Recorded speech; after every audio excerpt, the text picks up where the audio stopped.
As I'm writing this, my grandfather's dying. He might already be dead. Either way, he's on his deathbed in a hospital somewhere in Washington. I like to think I knew a good few things about him. He was born in New York City, but sometime when he was a kid, he moved here to Oregon. In his early years, music permeated his life. He played trombone in his high school band where his dad was the conductor. During his junior year, his dad went blind. He kept conducting, though, and with pinpoint accuracy, would throw drumsticks at kids who were talking during his band class. You could do that sort of thing back in the 60s. After high school, he went into the military, and despite the Vietnam War being in full swing, and despite being a military photographer, he never saw any action. He once said he was eternally thankful for that. After that, he was shipped to South Korea, where, from everything I've seen and heard, he had a good time. He picked up his trombone again and would play with some friends in local clubs to make some extra money. Eventually, he decided that the military life had given him all that it had to offer, and he came back to Oregon and went to college at the University of Oregon. There, he met and fell in love with a woman who would eventually become his wife, my grandmother. They settled down in Salem, Oregon. Early into their marriage, my grandfather would inherit an outdoor clothing store from his father-in-law. For something close to 20 years, he ran it well, selling the type of clothes that lumberjacks need, the type of clothes that seem ridiculously expensive until you realize they'll last you 20 years if you treat them right. Even as recently as last year, I've talked to people who still remember the little shop downtown fondly. Over time, his 2 sons started working at the store, and eventually their fiancés. Somehow, he came to own this building as well.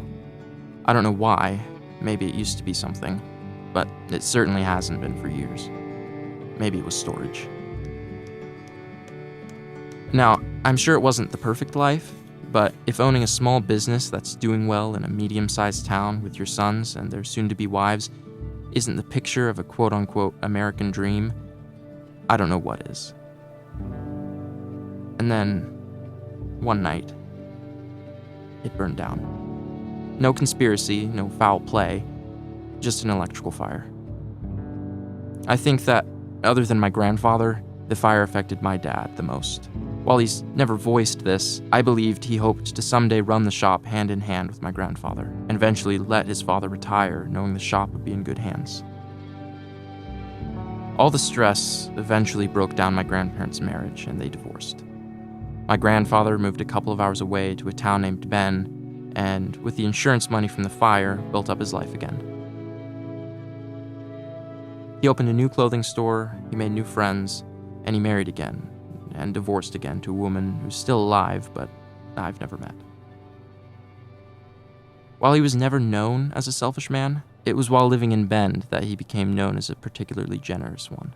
Whenever my family would visit, he'd take me over to the store's watch cabinet, full of watches worth far more money than a child should be wearing on their wrist, and tell me to pick out one to take home for free. My dad would rightfully intervene and tell me to pick out a pair of socks instead. For 20 years, he ran the new clothing store well. He made enough money to invest in other local businesses around town, but never lived lavishly. In fact, in the later years of his life, he opted to just live in the second story above his shop, with his living space not consisting of more than a bathroom, kitchen, dining room, and bedroom. His employees seemed to be his closest friends, and he lived a simple life. 2 months ago, he came to Salem, gathered the family, and told us all he was dying. He didn't know when it would happen, but just that the doctors told him to be ready to go. After he told us that, he just told us stories. Most of what I've mentioned so far comes from that one night where us grandkids kept asking him questions and he kept answering. I decided that night that I wanted to head over to Bend at some point, video gear in hand, and sit him down and just ask more questions, learning everything I could about my grandpa before it was too late.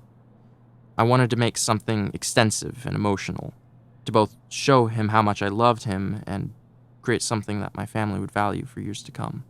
I didn't, though. School, work, and life got in the way. I really could have found time if I tried.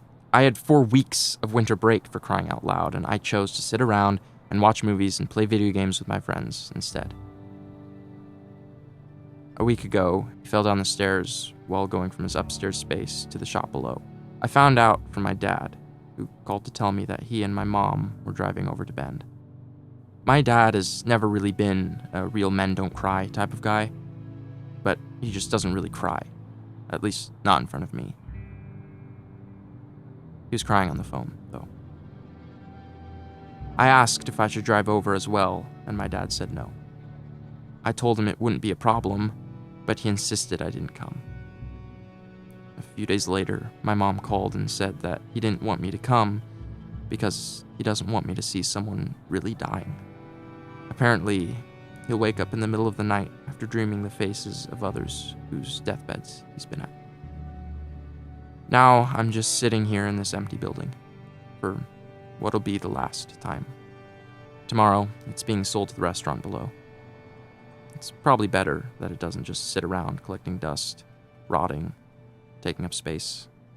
Honestly, until last year, I had barely been up here. I really shouldn't feel as attached as I do. Like I said, I don't even know why my grandfather owned it. Maybe it's my last connection to him. I don't know. I'm just finding it oddly hard to leave this place I don't truly know.